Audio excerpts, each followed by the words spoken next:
Au début des années 1900, à Spokane, Washington, John G. Lake a eu plus de 100 000 guérisons vérifiées. Mon invité a récemment obtenu une copie des écrits originaux de Lake qui ont révélé les secrets de la guérison divine. La suite de cette édition sur It's Supernatural.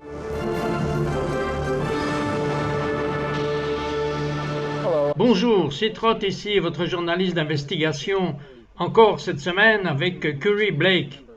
Si vous vous êtes connecté la semaine dernière, vous vous souvenez que Curry a prié pour les malades, et l'horreur des horreurs, sa fille est morte et il voulait qu'elle revienne à la vie. Et il appela les meilleurs évangélistes qu'il pouvait penser et ils étaient tous trop occupés pour venir le voir. Et sa fille n'est pas revenue à la vie. Il a fait un vœu. Je serai ton homme, Dieu. Si jamais quelqu'un m'appelle, j'irai. Je ne serai pas trop occupé pour eux. Et puis, horreur des horreurs, son deuxième enfant, en fait son troisième enfant, sa fille a décédé. Et cette fois, hors de son esprit, il a dit « Elle va vivre et ne mourra pas ». Et il a déclaré les œuvres du Seigneur.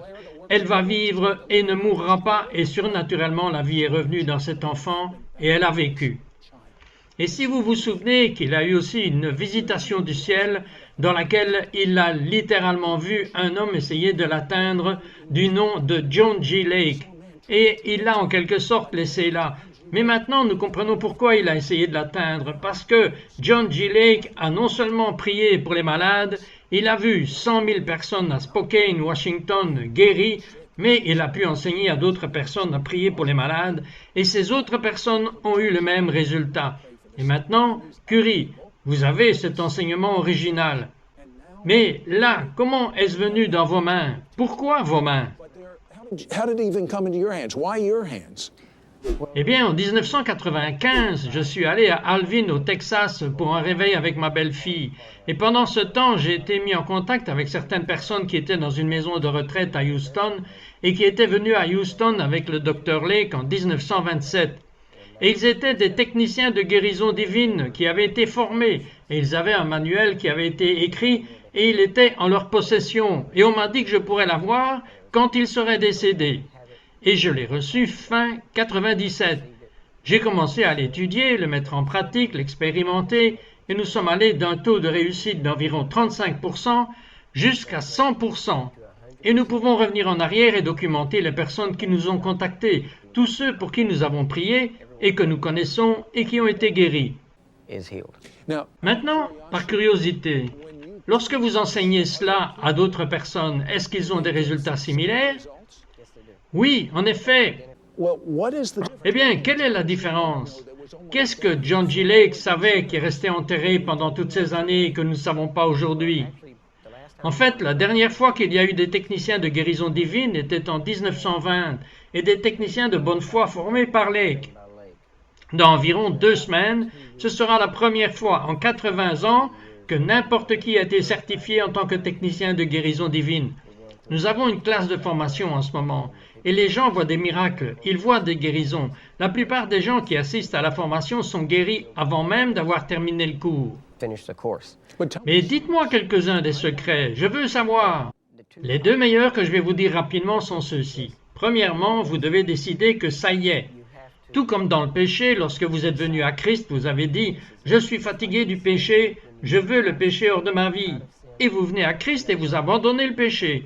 La même chose, c'est avec la maladie. Lorsque vous décidez que c'est un ennemi et que vous en avez marre, et vous commencez à attaquer et vous devenez très agressif, l'agressivité est la chose principale, le principal ingrédient, mais ça ne vient pas juste en vous énervant, dans une frénésie ou n'importe quelle chose de ce genre. Cela vient de la simple confiance, qui est la confiance et la foi. Et vous savez juste que Dieu fera ce qu'il dit qu'il fera. Vous venez de le croire sur parole, puis vous attaquez l'ennemi partout où vous le trouvez. Vous savez, cela a l'air si simple, Curry, que vous avez besoin d'aide lorsque vous êtes confus quand vous lisez la Bible. Le Messie a pris une position agressive. C'est vrai, l'autre point important serait en fait que nous ne tolérons pas l'échec. En d'autres termes, nous ne reculons pas. Nous ne prions pas une seule fois et disons ensuite « Eh bien, s'ils ne comprennent pas, c'est de leur faute. » Ce n'est pas dans la Bible. Si quelqu'un ne guérit pas, c'est la faute de celui qui fait le ministère. La seule fois où Jésus a blâmé quelqu'un, c'était à ses disciples de ne pas pouvoir guérir les malades. Et donc, c'est la même position que nous devons adopter. Parlons de cette façon, ce n'est pas dans une situation d'église. Vous sortez dans l'un des grands magasins publics, centres commerciaux aux États-Unis. Dites-moi un endroit où vous êtes allé et ce qui est arrivé. Bien, maintenant, en fait, nous voyons de plus en plus de choses hors de l'Église que nous n'en voyons à l'Église. Les chrétiens essayent de se frayer un chemin et ils ne l'obtiennent pas de cette façon et c'est pourquoi il est souvent si difficile de faire guérir beaucoup de chrétiens. Vous devez avoir assez de puissance, assez d'Esprit de Dieu en vous pour souffler à travers ces choses chez un chrétien, alors que nous allions chez Dillard, par exemple. C'est un grand magasin aux États-Unis. Oui, c'était à Dallas, au Texas, et une dame est passée devant moi, une femme hispanique d'âge moyen avec un pied tordu et déformé. Elle ne pouvait pas marcher normalement. Et j'attendais ma femme, rien de spécial, pas de vision, pas de parole réma, rien de ce genre, juste je l'ai vue passer. Alors j'ai commencé à la suivre parce que les malades attirent mon attention. Et après l'avoir un peu suivie, j'ai demandé si je pouvais prier pour elle. Elle a accepté. Et je me suis agenouillé sur le sol, juste là dans le grand magasin, j'ai pris son pied. Et nous ne prions pas pour les malades. C'est l'une des principales différences. Nous ordonnons la guérison et nous ne permettrons pas autre chose. Et si je devais y rester 3 heures de le faire, je le ferais. Mais nous n'étions là que pendant environ 5 minutes, et son pied fut instantanément guéri. Nous avons entendu les choses éclater, craquer, tout ce genre de trucs. Je l'ai prise par la main et j'ai commencé à marcher avec elle. Au début, elle boitait encore. Mais après, nous avons commencé à marcher un peu plus vite, puis elle a commencé à marcher normalement. Puis elle a commencé à louer Dieu en espagnol, mais vous pouviez toujours le comprendre. En plein dans le grand magasin. Oui, en plein magasin, les gens se sont arrêtés, m'ont regardé prier pour elle, et ils se sont juste tenus là et ils ont regardé. Vous savez, votre esprit religieux a probablement été choqué lorsque Curie a dit cela. Vous vous êtes dit, ce n'est pas ainsi que nous procédons. Eh bien, obtenez-vous des résultats comme vous le faites. Et puisque la Bible dit que nous sommes censés faire les mêmes œuvres que Jésus a faites, et encore de plus grandes, et puisque la Bible dit que Dieu ne change pas, devinez qui a changé. Nous avons une chanson qui s'appelle « Tradition ». Débarrassez-vous de cette tradition et ayez la réalité. Nous serons de retour avec Curie, ne partez pas.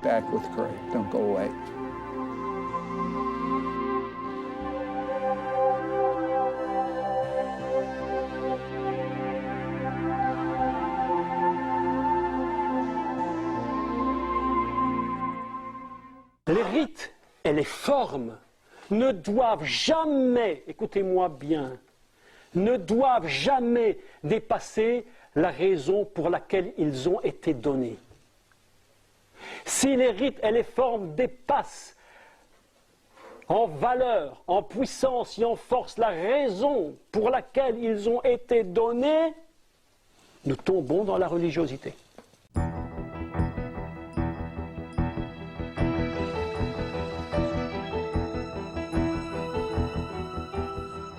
Bonjour, c'est Trott, votre reporter d'enquête avec Curie Blake. Curie a obtenu les notes originales de John G. Lake. John G. Lake avait plus de 100 000 miracles vérifiés de personnes guéries à Spokane, à Washington. Spokane était connue comme la ville la plus saine des États-Unis à cette époque. C'était dans le premier quart du XXe siècle. Et quand il a lu ces notes et a commencé à faire ce que John G. Lake a dit de faire, il a obtenu les mêmes résultats. Puis il a commencé à former d'autres personnes et ils ont obtenu les mêmes résultats. Eh bien, Curie Blake, comment se fait-il que chaque église de l'Amérique à peu près prie pour les malades et parfois quelqu'un est guéri, mais il y a plus de gens qui ne sont pas guéris que ceux qui sont guéris? Comment cela se fait-il? C'est principalement parce que les gens installent leur, comme vous dites, blocage. Ils décident ce que Dieu... Rappelez-vous la femme avec une perte de sang. Elle a dit « Si je peux seulement toucher l'ourlet de son vêtement ». Eh bien, elle n'a pas eu à toucher l'ourlet de son vêtement. Elle aurait pu simplement croire Dieu, parce que la guérison était dans l'alliance. Elle aurait donc pu l'avoir n'importe quand. Elle aurait pu aller chez le prêtre et l'obtenir. Mais nous installons des blocages et nous disons « Dieu ne veut pas me guérir parce que j'ai ce problème dans ma vie, ou je ne suis pas encore parfait, ou j'ai fait cette mauvaise chose. » Et jusqu'à ce que vous vous débarrassiez de ce blocage, Dieu ne s'arrête pas à cela. Vous l'arrêtez. C'est votre propre conscience. Je parle toujours de notre propre conscience nous condamnant. Il est dit même, si ton cœur te condamne, alors il y en a un qui est plus grand. C'est le plus grand. Une fois que vous sortez du chemin, si vous n'avez pas configuré votre blocage, vous pourriez être guéri. N'importe qui peut être guéri, n'importe quand, partout. Vous y croyez vraiment, n'est-ce pas? J'y crois vraiment, plus chaque journée. Parfois, dans cette émission de télévision, je vais vous faire prier pour les gens. Mais dites-moi les raisons pour lesquelles nous ne voyons pas les résultats dans les églises. Eh bien, l'une des principales choses, c'est juste... j'ai un dicton. Les vaches sacrées vous donneront du lait, mais ne vous donneront pas de viande tant que vous ne les aurez pas tuées. Et c'est ce que nous faisons. Nous tuons les vaches sacrées. Et quand vous les tuez toutes, alors les gens commencent à aller mieux. Elles ou ils commencent à apprendre à guérir les malades. Il ne s'agit pas seulement de guérir les gens, mais de les former à guérir les malades, à sortir et à laisser Dieu les utiliser. Mais la chose principale qui cause cela serait qu'il y a probablement deux doctrines principales, je dirais. La première est que nous utilisons la méthode d'instruction gréco-romaine par opposition à la méthode hébraïque. La méthode gréco-romaine disait rassembler tout le monde debout dans la pièce, une personne debout devant pour leur apprendre. Lorsque vous avez terminé, donnez-leur un certificat et vous les envoyez sur leur chemin. Et puis ils sortent et découvrent ce qu'ils ne savent pas, parce que vous n'apprenez rien jusqu'à ce que vous le fassiez. Et bien sûr, la voie juive ou la manière que Yeshua, c'est le mot hébreu pour Jésus, l'a fait, il a dit « Venez, suivez-moi et regardez ce que je fais et faites-le de la même manière. » Exactement, et c'est ce que nous faisons dans ces cours. Quand nous faisons le séminaire, nous enseignons aux gens et nous les amenons à sortir avec nous. Vous savez, avant de me le dire, ce qui me dérange vraiment, c'est que la religion est devenue un sport de spectateurs. Et celui qui donne le meilleur message, la meilleure musique, le chercheur sensible, et vous avez des professionnels, et puis vous avez les non-professionnels. Mais nous sommes tous censés être enrôlés dans l'armée. Ma compréhension est dans la première congrégation et dans l'histoire de l'Église, nous trouvons que le moindre chrétien pouvait imposer les mains aux malades et les gens étaient guéris. C'est vrai, c'est exactement cela. Parce qu'après tout, c'est Dieu qui guérit, pas la personne, et les gens ont juste besoin de réaliser que les gens peuvent être formés. Jésus a formé ses disciples à guérir les malades. La même formation peut continuer aujourd'hui, et nous sommes là pour le prouver. Ok, alors racontez-moi une autre histoire. J'aime l'idée d'aller dans un lieu public, dans un centre commercial. Parlez-moi d'une autre guérison. Nous sommes allés dans ce qui s'appelle le projet, dans une zone, et les gens étaient assis hors de chez eux. C'est une région à faible revenu, et ils étaient assis dehors parce qu'il faisait trop chaud pour aller à l'intérieur. Il y avait donc des gens assis autour qui étaient malades. Ils avaient des choses différentes. Une dame en particulier avait souffert d'un accident vasculaire cérébral. Elle était paralysée d'un côté. Nous nous sommes approchés d'elle et nous lui avons dit « Nous avons été dans des réunions de guérison toute cette semaine. Nous voulons voir Jésus faire quelque chose ici avec de vraies personnes par opposition à l'Église, avec les gens de l'Église. » Alors nous avons dit « Pouvons-nous prier pour vous ?» Elle a dit « Bien sûr. » Elle ne croyait en rien, comme n'importe qui, sinon qu'elle était juste là. Nous lui avons dit « Vous n'avez rien à faire. Nous allons avoir la foi pour vous. Asseyez-vous simplement ici et recevez-le. » Et puis, nous lui avons imposé les mains. Nous avons ordonné que la guérison se produise. Et puis, j'ai attrapé son bras et j'ai commencé à bouger son bras. Et très vite, elle a commencé à le bouger. Puis, elle a agité la tête. Puis, elle a dit « La douleur est partie. Toute la douleur est partie. » Les voisins ont commencé à se rassembler autour d'elle. Puis, elle a dit « Et ma jambe ?» Nous lui avons demandé « Votre jambe ?» Parce qu'elle était raide aussi. Et elle a commencé à la déplacer. Curry, je suis désolé, je vais devoir vous arrêter tout de suite. La présence de Dieu est si forte. J'aimerais que vous priez pour les malades maintenant. Ne manquez pas ce que Dieu a en ce moment. En ce moment, si vous êtes malade, vous n'avez qu'à vous asseoir, ouvrir vos mains et dire « Oui, Dieu, je reçois le don que tu as pour moi. » Vous n'avez pas besoin d'avoir une foi spéciale. Cet acte apportera la guérison. Je suis sur le point de prier pour vous. Je ne vais pas prier « Dieu, si c'est ta volonté, Dieu, s'il te plaît, fais ceci. » Je ne vais pas le supplier. Je vais faire exactement ce qu'il a dit de faire, et c'est de dire ces choses qui ne sont pas comme si elles étaient. Je ne peux pas vous atteindre, mais je peux tendre la main vers vous. Et si vous le recevez en ce moment, vous serez guéri exactement où vous êtes. Alors, prenez simplement note du type de prière. parce que c'est ce qui fonctionne dans tout le pays. C'est ce qui a fonctionné partout et c'est la façon de le faire. Père, au nom de Jésus, je te remercie. Je bénis ton saint nom. Tu es le Seigneur Dieu. Et au nom de Jésus, tu nous as dit d'imposer les mains aux malades et ils guériront. Pas ils pourraient, pas ils peuvent, mais ils vont être guéris. Alors Père, maintenant, par un acte de foi, j'étends ma main et je dis au nom de Jésus, je prie, ceci est une prière de foi. C'est ta part en ce moment. Ceci est pour vous, assis là en ce moment. Au nom de Jésus-Christ de Nazareth, soyez guéris. Au nom de Jésus, soyez guéris de votre problème de dos. Vous êtes guéris du problème de cou maintenant. En ce moment, alors que vous êtes assis là, que vous écoutez cela, et vous ne pouvez même pas le voir, j'ordonne à vos yeux de s'ouvrir au nom de Jésus. Vous voyez avec les yeux de Dieu au nom de Jésus. Les oreilles s'ouvrent au nom de Jésus. Nous ordonnons la guérison absolue. Et au nom de Jésus, nous n'acceptons rien de moins. Alors maintenant, croyez-le, recevez-le, acceptez-le, c'est à vous. La parole est proclamée et elle ne reviendra pas sans effet. Au nom de Jésus, qu'il en soit ainsi. Amen. So be it. Amen. Je vais vous dire quelque chose. La présence de Dieu est ici. Il y a assez de puissance ici pour provoquer n'importe quel miracle qui doit arriver. Nous revenons tout de suite après ceci. We'll be right back after this brief word.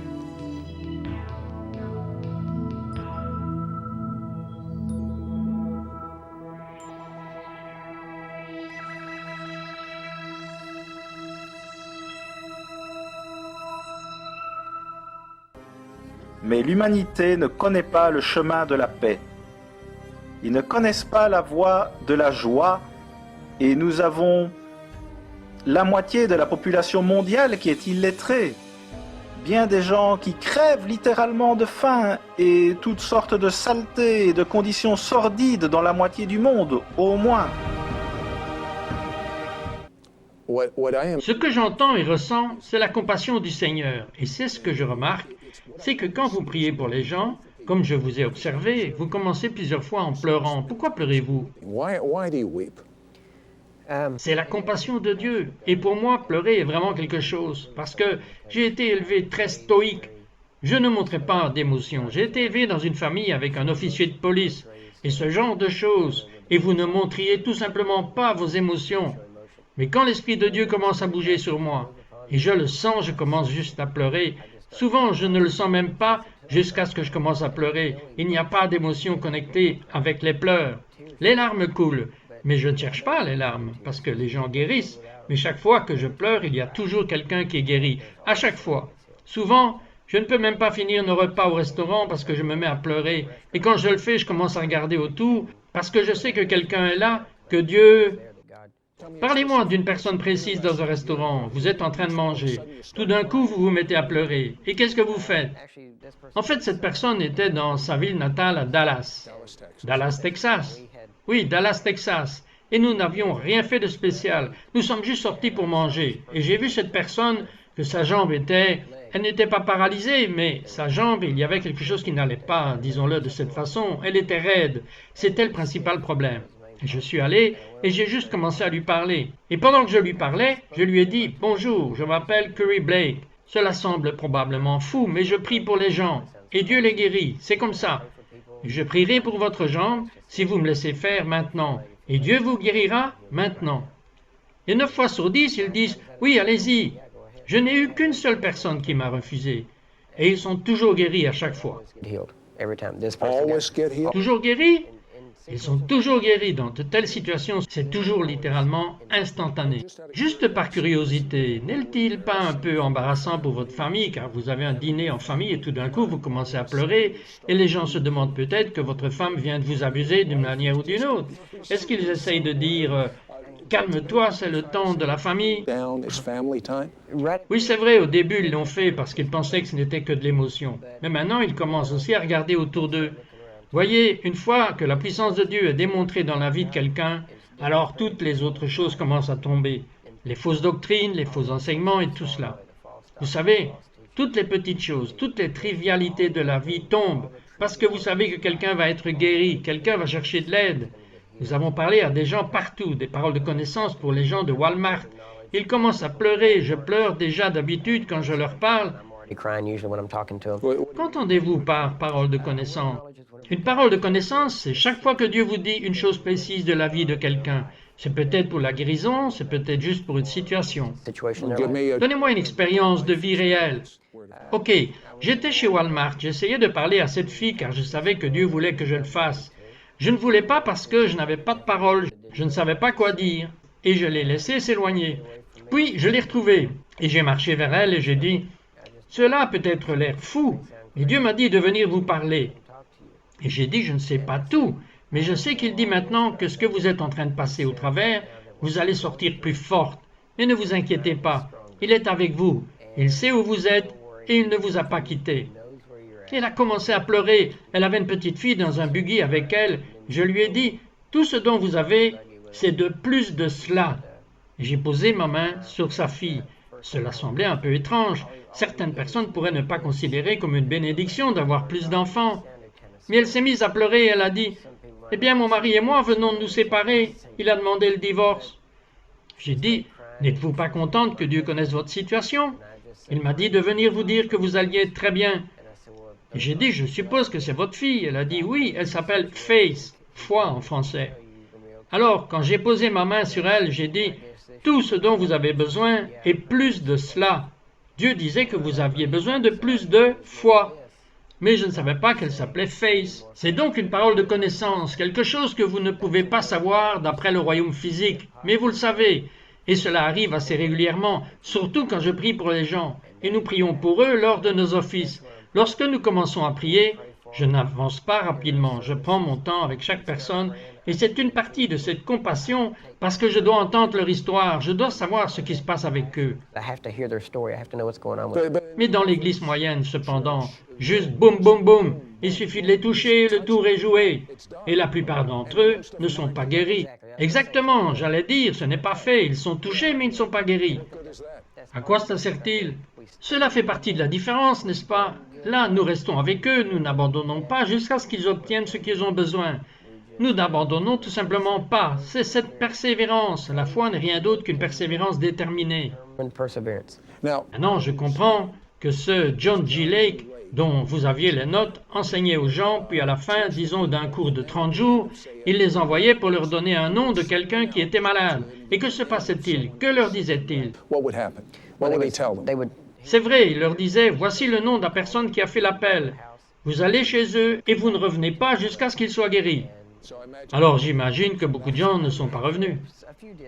En fait, quelques-uns l'ont fait, mais la plupart d'entre eux l'ont fait parce qu'une fois que vous êtes chez eux, votre foi s'élargit et vous commencez à y croire.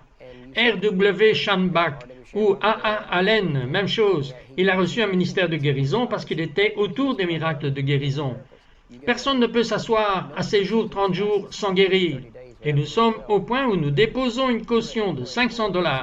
Quiconque peut s'asseoir dans la classe sans être guéri, nous lui donnons les $500. Au cours du mois prochain, nous ferons cela parce que je suis convaincu de ce que nous enseignons. Et quiconque est formé peut le faire. Ils n'ont qu'à venir me voir pour être formés. C'est juste plus rapide. J'aime votre agressivité. C'est la meilleure façon de le décrire. Parce qu'au bout d'un moment, si vous priez pour assez de monde et que vous avez la majorité qui n'est pas guérie, vous faites semblant. Je connais beaucoup de gens qui font semblant. Vous voyez, c'est le principal, c'est d'être vrai. Si ce n'est pas le cas, recommencez à faire ce que vous faisiez avant. Cela doit être réel. Et nous l'avons vu, nous pouvons le transférer. Un pasteur est venu de Vancouver. Il a été là 4 ou 5 nuits. Il est revenu, même chose, il a dit « J'utilise vos méthodes parce que je ne suis pas une personne de type formule. » Mais il nous regardait comme il regardait Jésus. Et puis il est reparti exactement de la même façon et cela fonctionne. Maintenant, comme vous l'avez dit, vous aimez l'agressivité, mais il y en a beaucoup qui ne le font pas. Nous étions dans une église à un endroit, je ne vais pas dire où c'était, mais il m'avait demandé de venir prier pour une fille qui souffrait d'épilepsie. Nous avons chassé cette chose d'elle, elle a été guérie immédiatement.